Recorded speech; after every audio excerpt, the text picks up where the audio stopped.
magaalada Boosaaso ku qabanaynaa war-saxaafadeed nuxurkiisu uu ku salaysan yahay wada tashi muddo 2 maalmood golaha wasiirada shir ay ku yeesheen magaalada Boosaaso ka soo baxay waxaan rajaynayaa markuu war-saxaafadeedkaas dhamaadana isaga oo qoraal ah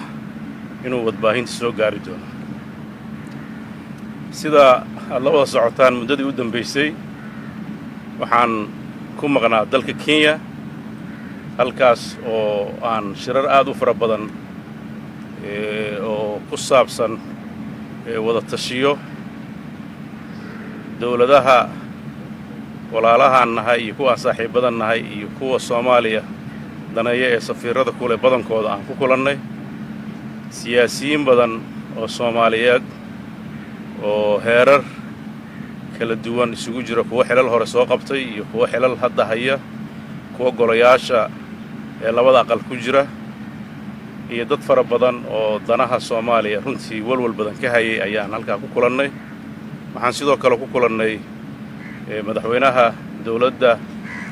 Jubbaland iyo madaxweynaha dawladda Koonfur Galbeed oo labadoodaba xilligaas aan jooga halkaa ku sugnaa waxaa runtii soo taraya walaac badan oo ku aadan mustaqbalka arrimaha Soomaaliya iyo meesha ay hadda marayaan sidaad la socotaan dalkeennu 30 sano u dambeeyay wuxuu ku jiray xaalad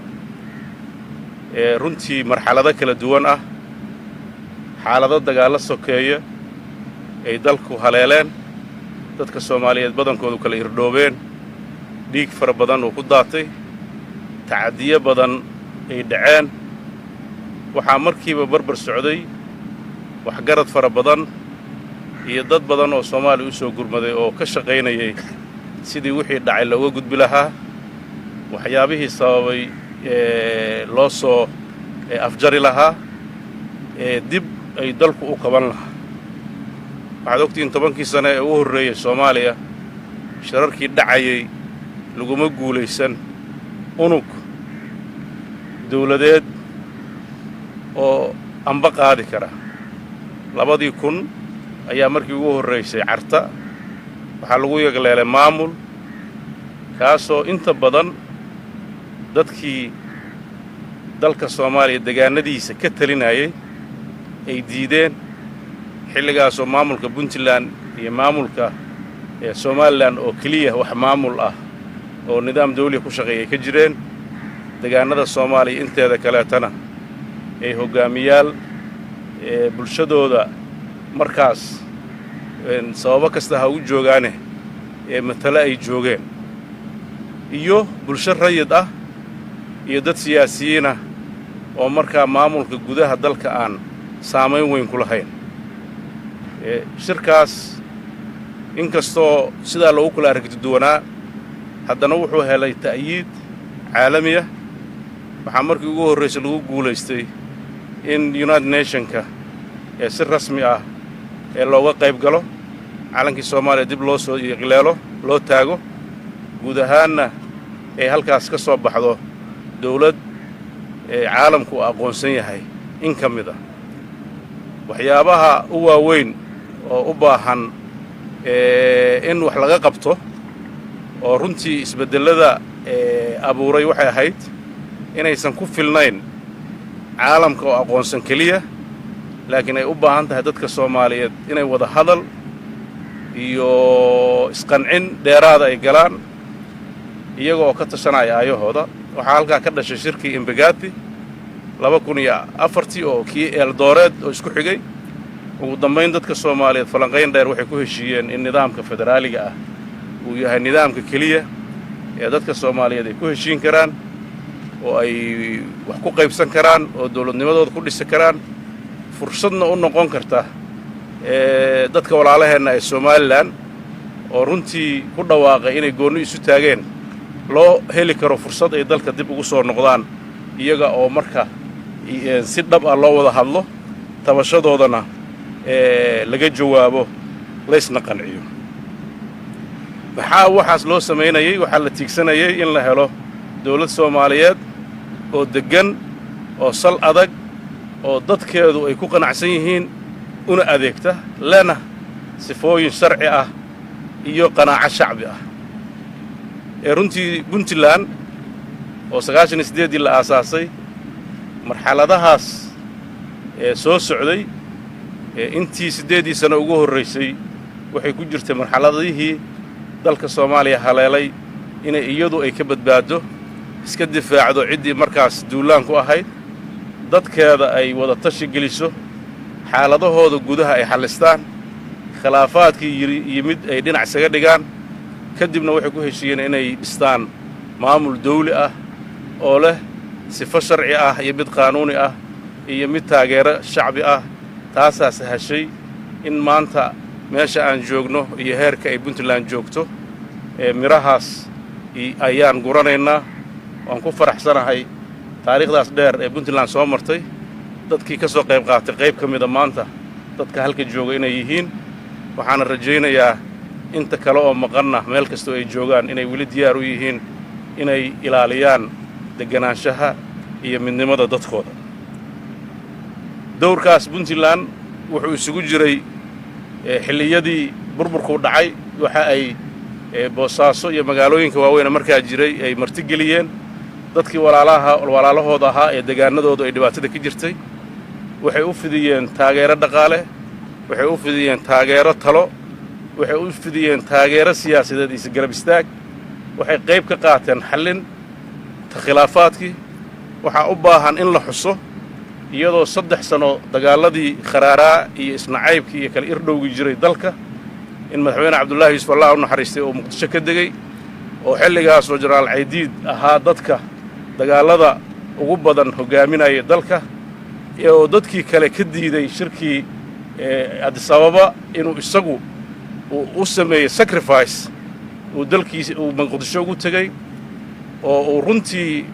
kadibna ay u sii gudubtay in laga wada xaajoodo khilaafaadkii u dhaxeeyay ee khaasatan magaalada Gaalkacyo kadibna lagu soo gabagabeeyay isfaham iyo wada noolaasho iyo heshiis arrimahaas oo dhan Puntland waxay u bixinaysay inay mar walba ilaaliso midnimada dadka Soomaaliyeed iyo wadajirkiisa maxaa xukuumadda hadda jirta runtii laga dhaxlay runtii waxaan aad uga xunnahay taariikhdaas dheer ee dadka Soomaaliyeed soo mareen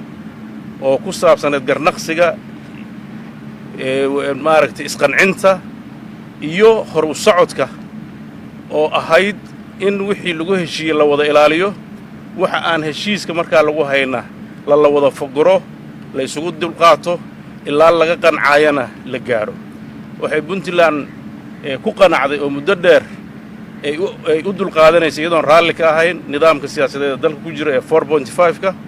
iyadoo laga soo bilaabo carta ilaa 2006 mar walba diidanayd in sidaasi ay tahay sida xal waara keenaya laakiin waxay mar walba u tanaasulaysay dadka badan oo Soomaalida ah oo tabasho badan qabay oo u baahnaa waqti ay ku fakaraan waqti nabad ay uga hadlaan iyo hab ay fahmi karaan inay wax ku qaybsadaan oo aanan kii saxda ahayn laakiin intaa waxay u dulqaadanaysaa Puntland in la gaaro maalmaha ka mid ah in dalka nidaamyada caalamiga ah sida loo yaqaano habka matalaada oo ku salaysan ama juqraafiga ama tirada dadka ama waxyaabaha kale lagu qiimeeyo in halka loo gudbo oo dawlad casriya oo ku dhisan nidaam sax ah in la gaaro ee laga guuro nidaamkan beelaha waxaa nasiib darro ah xukuumadda hadda jirta ee madaxweyne maxamed cabdullaahi farmaajo uu hogaaminayo inay la soo baxday 3 sano oo ay jirtay inay isku dayday inay ka leexato dariiqii dadkan ku heshiiyey oo ugu horreysa inay la dagaalanto nidaamka federaaleynta ahaa dalka oo ay dhammaan qawaaniintii iyo waxyaabihii u baahnaa in laga wada tashado ee hareer bartay oo ay dhagaha ka furaysatay in ay ka garnaqasato ama ka wada hadasho sidii khayraadka dalka loo qaybsan lahaa sidii nidaamka awoodaha loo maareyn lahaa sidii dadka mas'uuliyiinta ah ee maamulada xukuumadda la isku soo dhaweyn lahaa sidii midnimada loo ilaalin lahaa taa waxa ay ku bedeshay inay hawl ka dhigato inay la dagaalanto maamulada dalka waxaad ogtihiin wixii ka dhacay maamulada dalka aan rabin inaan aad ugu noqnoqdo waxyaabaha hadda u dambeeya oo socdana dadka Soomaaliyeed ay ka dharagsan yihiin waxaad ogtihiin ciidamadii loogu talagalay in lagula dagaalamo argagixisada iyo nabadiidka iyo dadka aan doonayn dawladnimadii xasiloonida ee dalalka ay noo tababareen in meelihii deganaa oo xasiloona ee lagu qabsanayo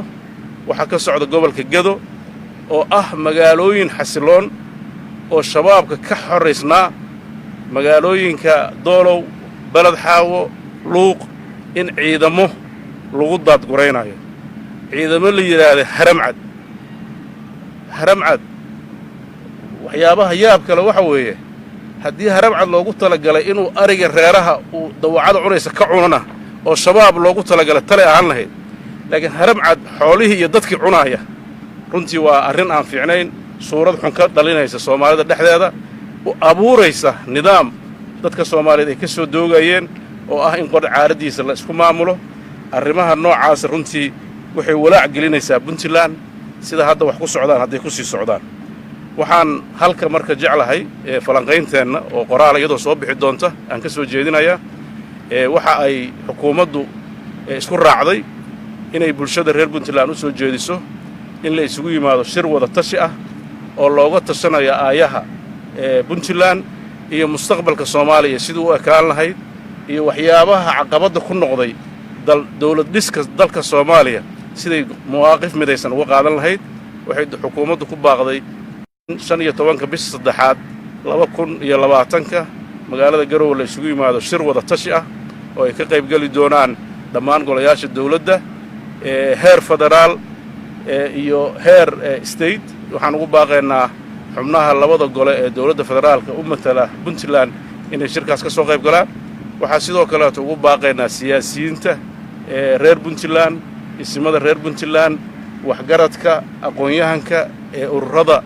dhalinyarada iyo bulshada iyo cid walba oo danaynaysa dalka mustaqbalkiisa shirka wada tashiga ah waxaan rajaynaynaa in uu noqdo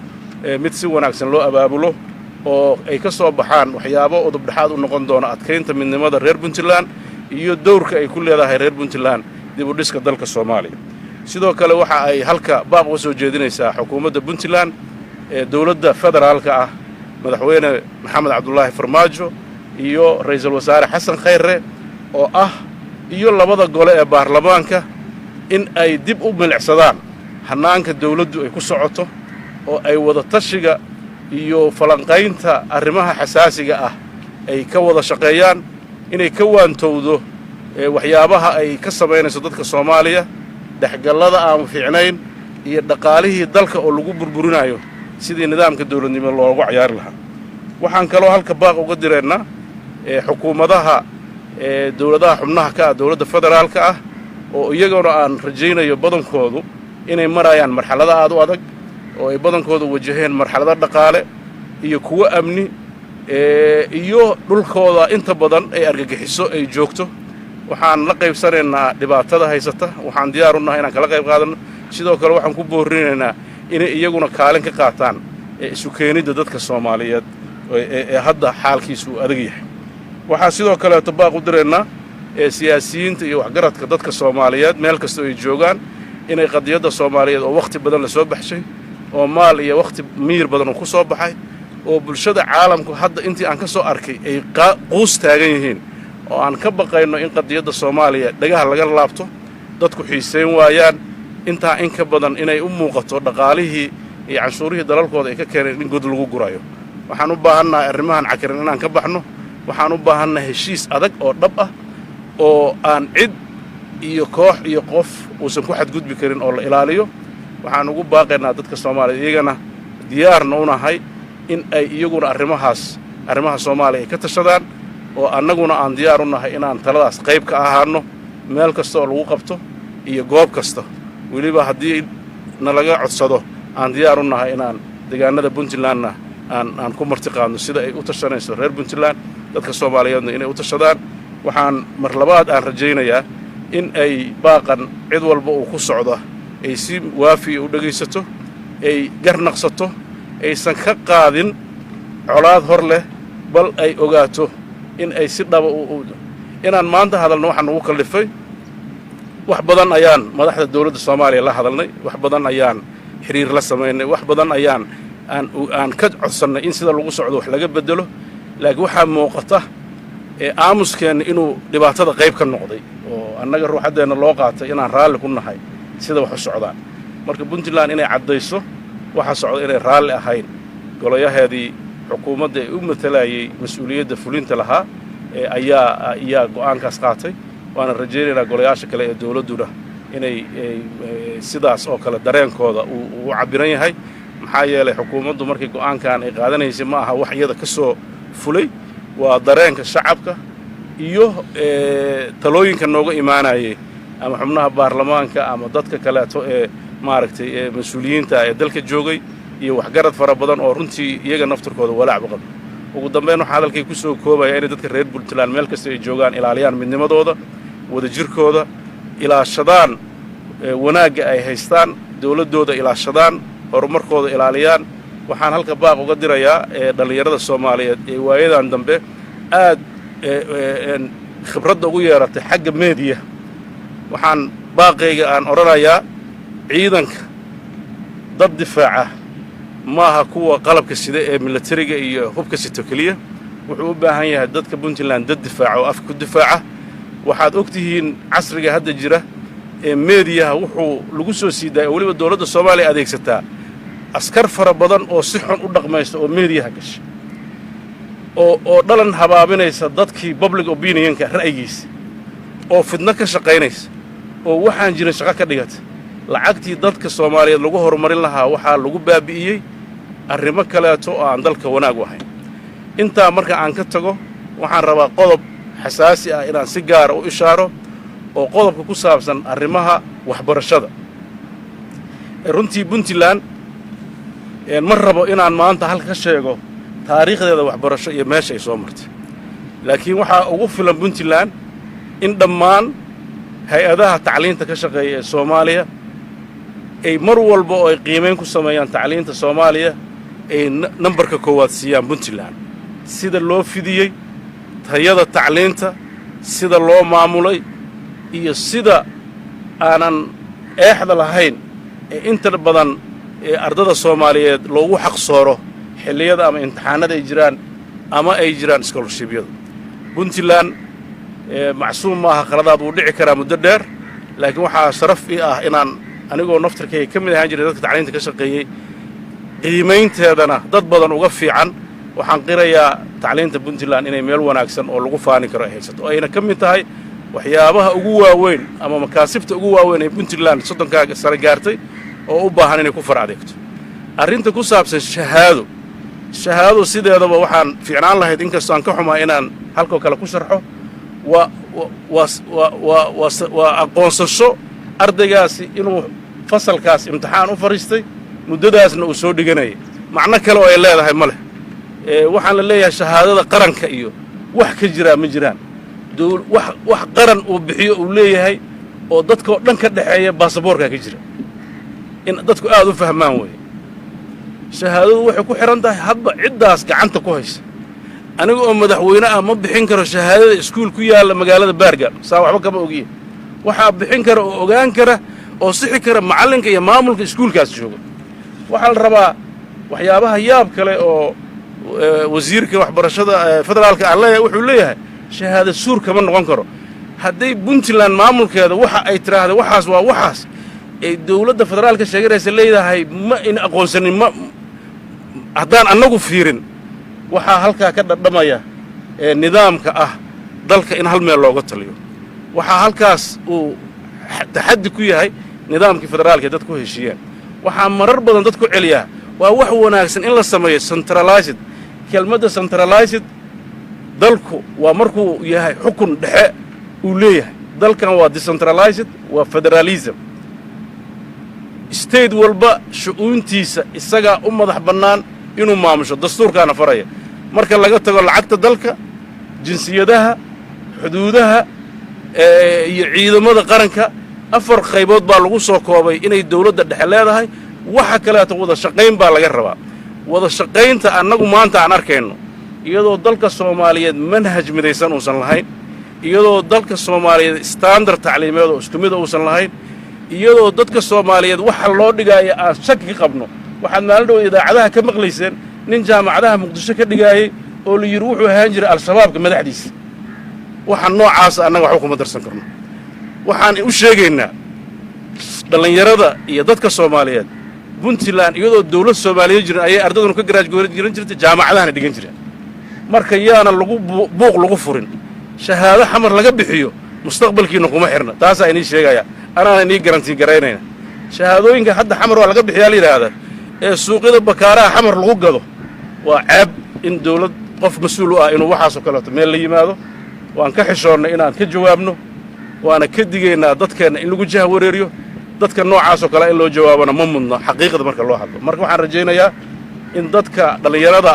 oo aan si fiican u garanayo badankooda in ay dadaal badan leeyihiin jaamacadaha ay tageen kaalin weyn ka qaateen inay walwal ka qabin mustaqbalka tacliintooda iyo mustaqbalka aayahooda inta dadkooda iyo dalkooda iyo dawladooda ay u joogto taas aan ballan qaadaya insha Allah aad baa u mahadsantihiin wassalaamu calaykum waraxmatullaahi wabarakaatuh